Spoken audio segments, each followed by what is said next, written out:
Peace and blessings, everybody. How y'all doing today? It's me, Mike Hand, aka Rogue Spiritual. Happy Tuesday.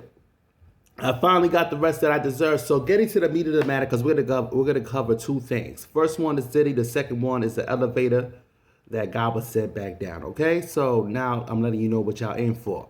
So when it comes to Diddy, like I wrote on the post on Facebook and I shared it to Instagram, you want to see how the devils of Greek mythology gave it up? Look at Diddy.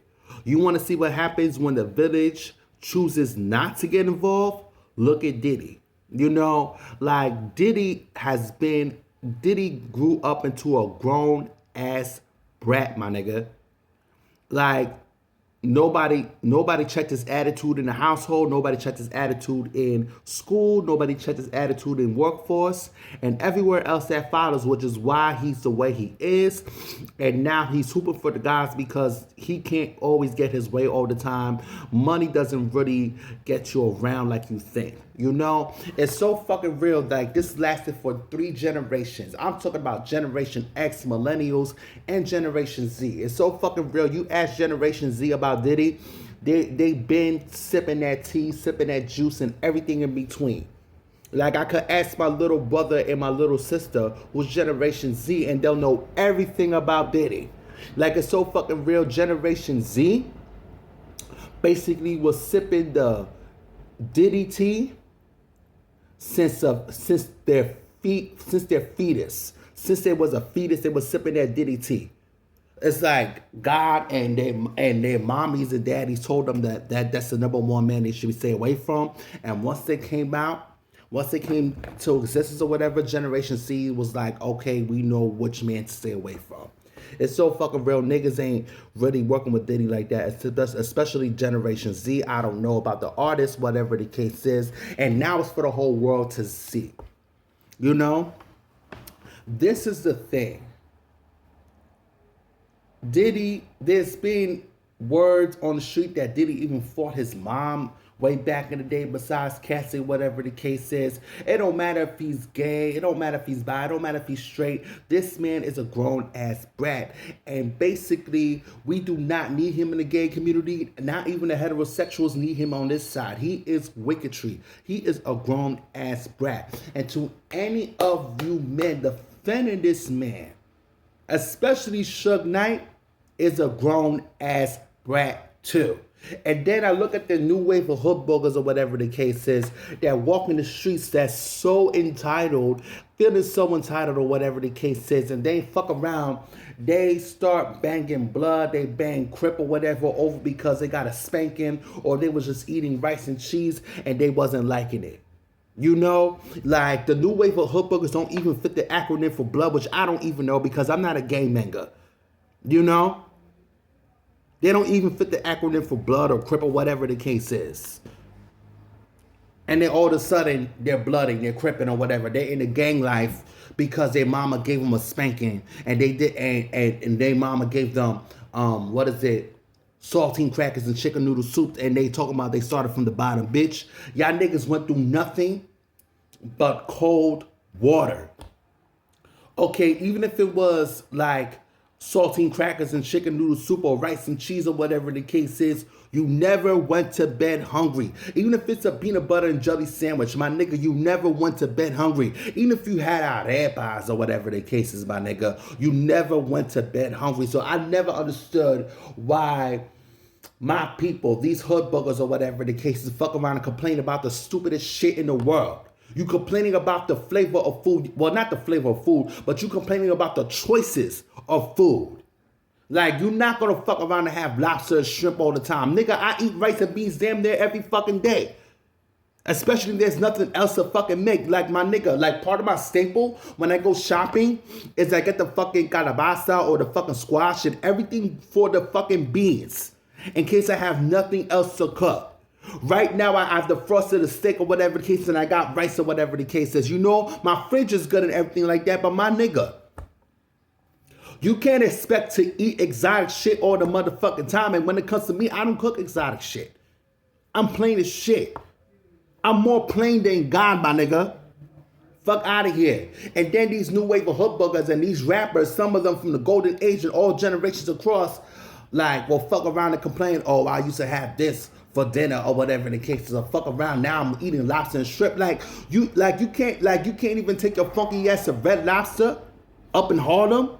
You can't take your funky ass to Manners. You can't take your funky, no, but you wanted to go to Benny Honda's and fuck around and sit next to the biggest that laugh at you or whatever the case is, just so you can feel a boy. They're laughing at your music, they're laughing at your blackness, they're laughing at you, period.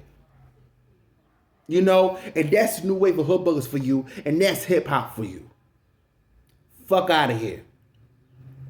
So I pray for Generation Alpha. I pray that the village gets involved like they're already doing already, because let me tell you something, the village getting involved in every generation and every kid is paying it forward. It's paying it forward. Okay? It could be God, it could be the devil, it could be the whole motherfucking galaxy. As long as the village is involved. We do not need another Diddy, and on the low, I'm already foreseeing the Diddy tribe. The tribe that he fuck around and brought around with him, coming the fuck up when it comes to Diddy. The grown ass brats. The result of what happens when the village chooses not to get involved. Yes, I'm quoting Hillary Clinton. I don't care about your political standpoint. Don't come in this comment section talking about who you're going to vote for, because I'm not even telling you my political standpoint. All we need to agree. It don't matter if you're Democrat, Republican, or fucking independent, or even communist, bitch. All we need to agree on is that it takes a village to raise one child, my nigga. And now, when it comes to Diddy, we are all seeing what happens when the village chooses not to get involved. Diddy fighting his mom? That's his mama's fault, because his mama never checked his attitude in the household. Niggas in the workforce never checked his attitude. Niggas in the school never checked his attitude. They was all running afraid from him. This nigga's a fucking caveman with money. And that's all I gotta say for that. Now, whew, praise be to Jesus. So now, I also said a post about, no rap money ox or whatever the case is, and how he got to his dreams. Instead of going back to the negativity, he just came out of prison. And honestly, I don't know his earlier songs. I Googled it or whatever the case is. He couldn't really spit. But when he came out of jail, just after him spending a decade, the one thing he did, he busted out in the street, he made a scene, he got to his dreams, and now he opened a deli in his neighborhood, giving back to his community. It's called Taste Buds. And I remember one thing that he said in his freestyle that I've kind of been saying before, especially when I got my crib out in Queens or whatever, and I got Sable again, my nigga. He said some of these real niggas don't send the elevator back down, okay? I said the same thing. My nigga, I cursed out my evil ancestors because I wanted the best out of life. I cursed out my evil ancestors because, you know what, it's not in the what, it's in the motherfucking how.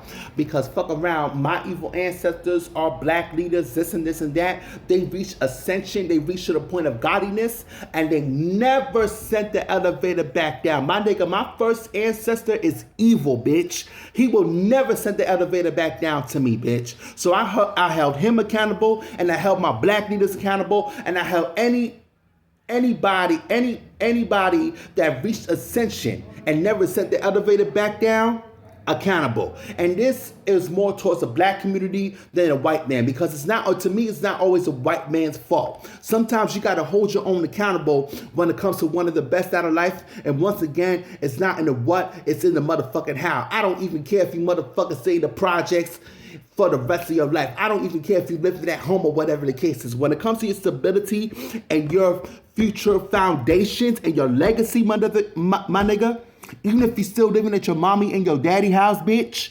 sometimes you need to hold your own accountable for all of it. Because they refuse to send the elevator back down.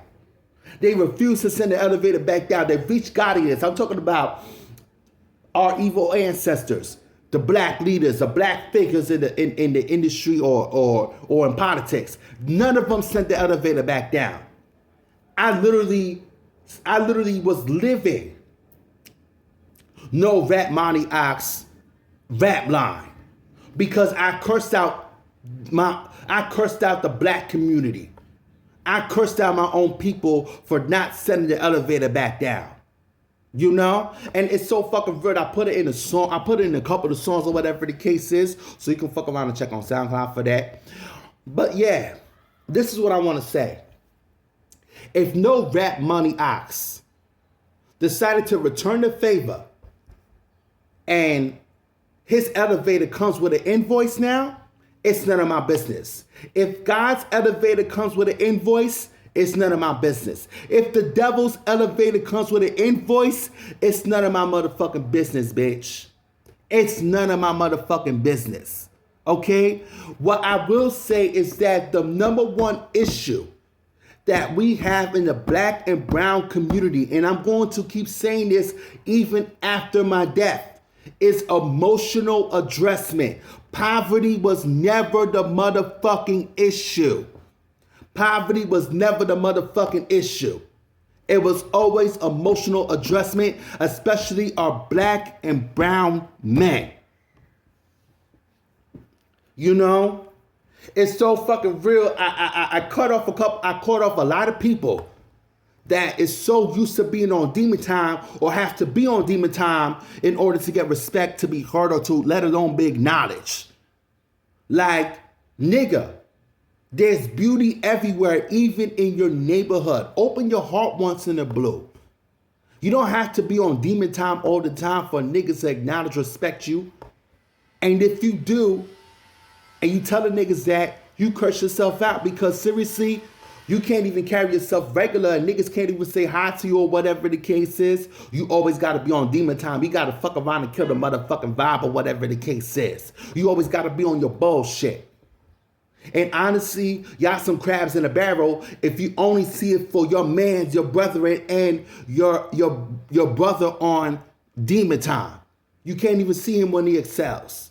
Real niggas excel. It don't matter what occupation. You can fuck around and work security. You can work at McDonald's. You can fuck around and start selling crack cocaine right before you meet Jesus and come back. Listen, that's how real it is. It don't matter what your occupation is, nigga. Like I'm always gonna keep saying this after my death too. If you only see it from me on demon time, then don't see it for me at all. If you only have respect for me when I'm on my demon time and I'm on my bullshit, then don't respect me at all. Honestly, keep all that. You know, keep everything you feel.